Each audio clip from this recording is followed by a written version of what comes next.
Hey everybody out there, you're tuned in to 91.8 The Fan. I have a returning guest to the corner, and I just think they love the corner so much that they just, keep coming back. I got lost. I can't find my way out. So I'm like, hey, why not stay and let's do something else? It's like a hamster in a maze. That's right. I follow the pellets. I wonder who keeps laying those around. I gotta find whoever that is and give them a bonus if it keeps you around. Well, they're pretty tasty, so keep them coming. Well, I'm very excited to talk to you again because it's been an extremely busy year for you. You know what? Been very lucky. So yeah, it has been for sure.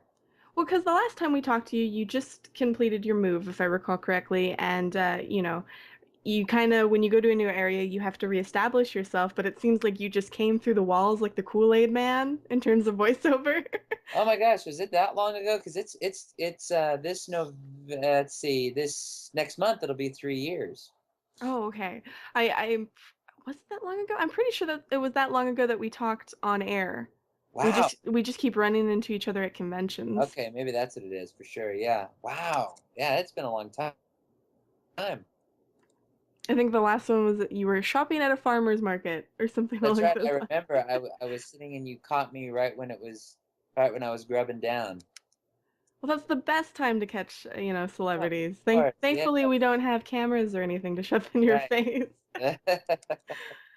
But one of the big announcements I think for anime fans right now is you get to be involved in a show that's a cult classic. I mean, it's a show that defined a good deal of my ideals in life, which would be Sailor Moon. Granted, you're not wearing a skirt, but I think you're still rocking a really nice hairdo in that show.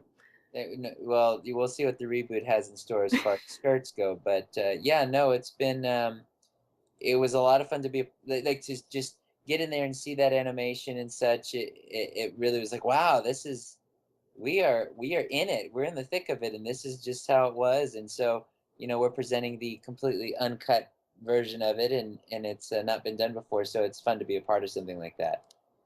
Now, I mean, with a project like that, where obviously there's already an established dub, do you guys go in and approach it any differently, or do you have any kind of fears of how maybe the audience will respond to it?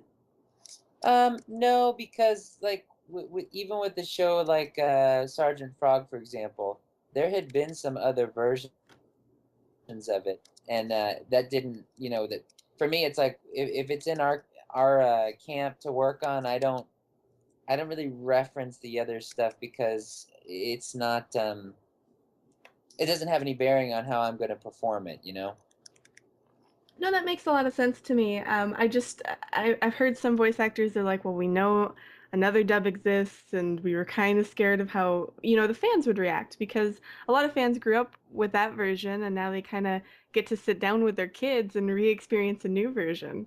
Sure, yeah, yeah, yeah, definitely. But yeah, it should be fun. It's funny because when we recorded on it, I had recorded all my stuff so much uh, earlier, and so when people are talking to me, they're like, "Oh, have a good time with the dub, and good luck with the dub," and I tell them like, "Oh man, we finished that weeks ago." Yeah, but thank you. So it's interesting to see the production timeline that we do, and then the one that people are aware of. So. Well, so how did it feel playing a villain that's fairly iconic? You know, it's the type of thing where I don't when I'm recording, I don't think about what their impact on just the audience, and I try to focus on their journey in the story and how they what they contribute and what they're after and things like that, just within the context of the show. And so that helps it simplify it for me, and and stay focused on kind of what I think is the most important part to getting the job done. So I don't I when I work on shows like that, I don't think about things like that, like working on World of Warcraft or things like that. I don't think about the allure around it. I just focus on the gig. Well, that makes sense, and I think that, produces the most honest sort of performance that you're going to get if you're not focused on how people are necessarily reacting or you know, the kind of the expectations around the show. Yeah, I hope so. I hope so. And it helps keep things in check. And yeah, you're not, and luckily, like when I was working on Dragon Ball, um, I had not seen a Dragon Ball episode, so I didn't walk in with any kind of fanboy mentality, and so it was just like, okay, tell me about Dragon Ball Z, and tell me what these Dragon Balls are and what they do and stuff like that, and what I Namek Namekians. That I remember those guys. So I get crash courses in Dragon Ball Z, and then I forget it because it's so long until the next crash course. So I remember little bits like Namekian. It's like going to school every like 5 years. That's right. That's right. Nobody remembers. Nobody studies in that 5 years. Oh, and there's so much with DBZ. I mean, it's just you can't. There's too much to know. There's a lot of fighting. That's all you need to know. There definitely is. I mean, I have to say, I wasn't a huge fan of Dragon Ball when I was like 9 or 8. Yeah, I was like, you know, as a little girl, I'm like, they keep fighting. Why are they fighting so much? yeah, Ah, you know, like, it's nice to go back to the show now though and be like, oh, that's what happened. That's what was happening. There was plot to that. They weren't just fighting. yeah. I think there should be a Dragon Ball Z drinking game, and every time there's a punch thrown, you've got to take a shot. As long as I can drink Dr. Pepper, I think I'll be okay. Otherwise, I don't think I'm gonna make it out alive. I don't think anyone will. Yeah, Maybe Chris Sabat, maybe. maybe, but he likes his. Well, that's true because he does like his scotch like watered down a little bit, so that might be his saving grace. Well, there you go. There's something. Yeah, Well, for the video game fans, I got to bring up this because previously we had a Danganronpa, a Dragon Roombas. I mean, I'm sorry, a Danganronpa week when the yeah, first game came out, and you get to be involved in the second, and that game is just so insane. The characters are so eccentric. That's the word I'm going to use. yeah. Uh, it was an interesting session working on that because uh, he was like he came we came in and it was kind of, I mean, there were parameters, but it was still very like, okay, this is what your character's kind of like, go with it. And so it was interesting. It was a very interesting process. It's you don't you there's not a lot of there aren't many opportunities to just be like, okay, here you go, do whatever you want. There's a show I worked on recently, this last week for Disney, that'll be coming up hopefully before too long, where I'm a character in that, and that was another case where it's like, all right, show us what you got. And so it was a lot of fun to do something like that. But those are such rare opportunities. Yeah, I can see that. I think though with Danganronpa, the reason that you can go so far out is because the game has such it's a serious situation, but it has such a wacky, very Japanese feeling style to me with bright Yeah. colors and the moe-ness and all that other stuff, and yet it's just in a morbid, dark situation. I think it's really interesting to see what the different actors provide to a game like that. Yeah, it's crazy, and but it was fun. It's always fun. Sometimes fans are like, what's your least favorite thing that you worked on? And for me, it's my answer is boring because none of it's not fun. It's all, that's the thing about this is that my job is my passion, and they're linked together. So I don't nothing is not fun for me. So, and I just wish that everyone can find that in their lives for themselves. Exactly. I mean, the reason I do this is because it's fun. If I didn't like it, I wouldn't have poured like 5 or 6 years into it. Yeah, and I think that when people hear that something's fun, that must mean that it's not hard to do, or it's easy work. And I think that's a misconception. I'm like, for you, you talk about how your job is fun, but at the same time, there's a lot of prep that goes into it. There's a lot of things you've got to do and pre and post, and it's work at the same time. But you just happen to love it too. Exactly. I was up until 4 a.m. last night working, and Nice. and yeah. Well, it's because I like it so much that there are days where I can literally be completely immersed into it and just keep going and going, kind of like an energizer bunny, which some people can't do even if they love what they're doing. But Yeah. I feel just kind of refreshed when I'm working on stuff for the fan or personal projects and things like that. And I hope that a lot of voice actors feel like that too. Oh yeah. No, what I was sitting down and I recently cut together a commercial for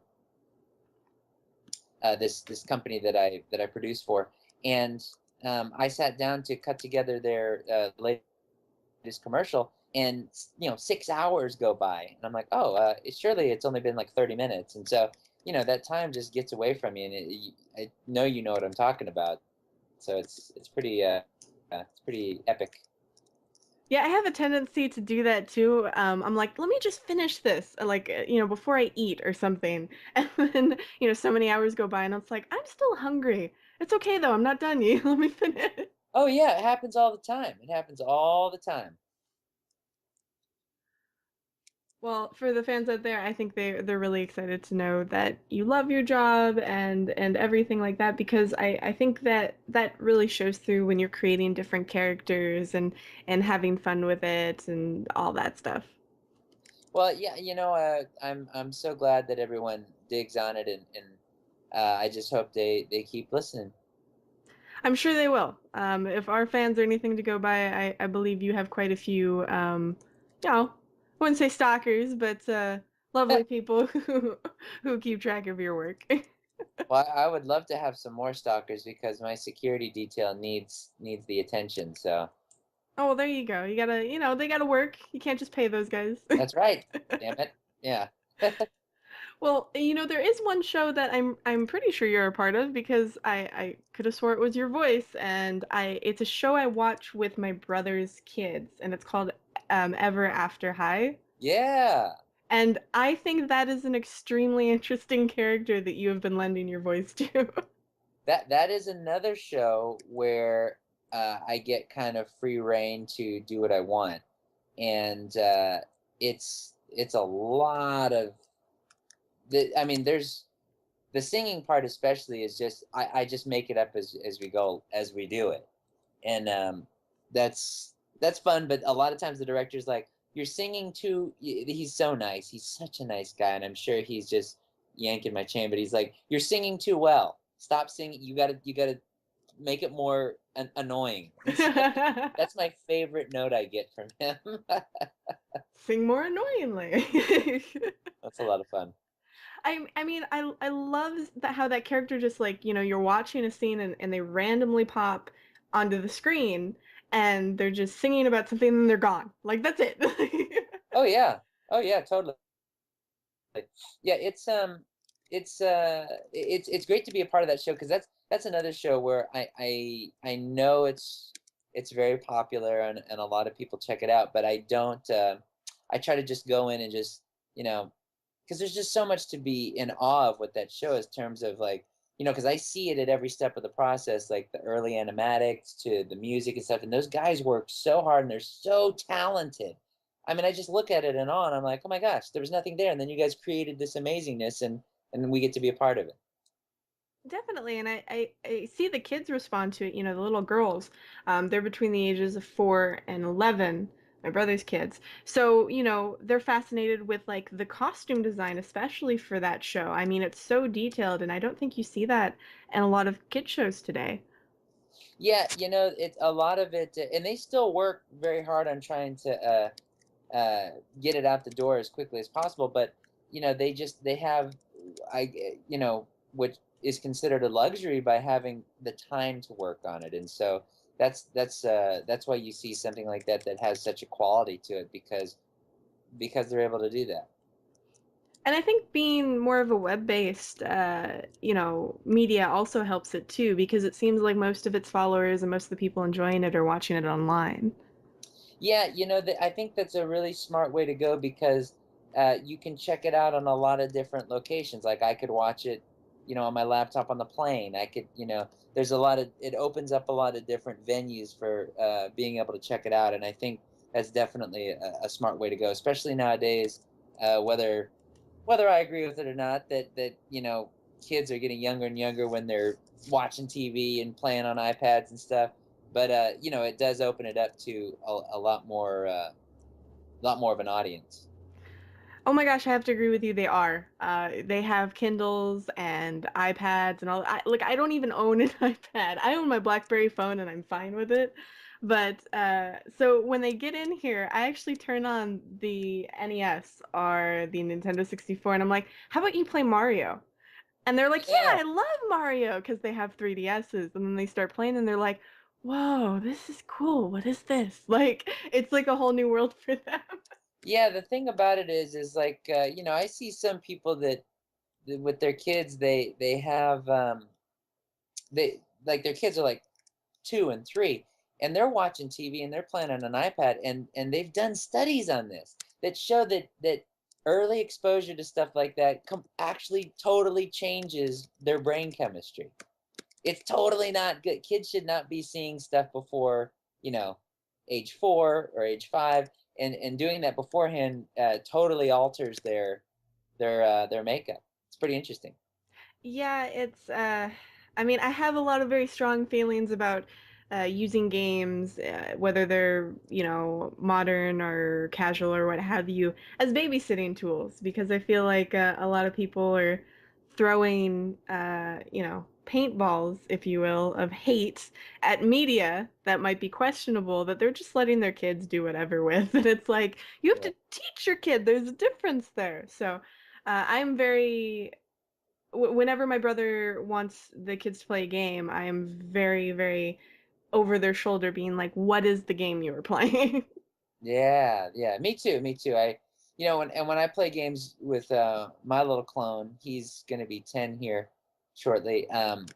We're playing together. Like that's a team sport for and so there's interaction there still, and we're just doing it together. Exactly. And I don't necessarily think some questionable content is bad for a child growing up. I just feel like as long as they know the difference between fantasy and reality. I actually remember when I used to work at a game store aeons ago. Uh, I Mhm. had one parent that came in every day and they could rent, any of the games that were used. And their little boy couldn't be older than, 8 to 10, but they had played almost every game there, whether it was rated mature or not. And I had a conversation with him, and I'm like, do you want to keep getting him mature games? And he's like, well, I sat down and he knows the difference. He knows this is fake and this is real, and that's all it takes sometimes. Yeah, it's there's man, it's so funny. You got to have a license to drive a car. You got to have a license to own a gun, but to have a kid, eh, if you want to, go ahead. Yeah, just go ahead. It's fine. Yeah, it's just so funny. There's no, and that's like that can potentially alter the world more than any gun can. But you don't need a license for a kid. Well, that's a hard one, and political conversations are never a strong suit. So, Yeah.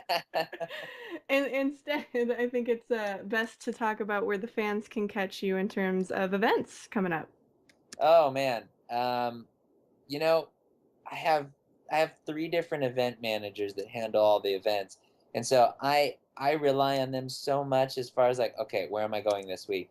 And so you probably know more than I do. Well, I know you're going to be at Yomicon, and I know you have your own personal convention on Oh November yeah, 15th. that's coming up. You could That totally promote that. and can I gotta say on that one on Habercon. I think it's funny that people come to me and think I have all the answers for that convention, and I just want to stress I am just a passenger. Uh, I'll ride along with the fans on that one because actually Rich from who heads up Anime Vegas, it was his idea to have Habercon, and he was doing it for me as a very nice birthday present.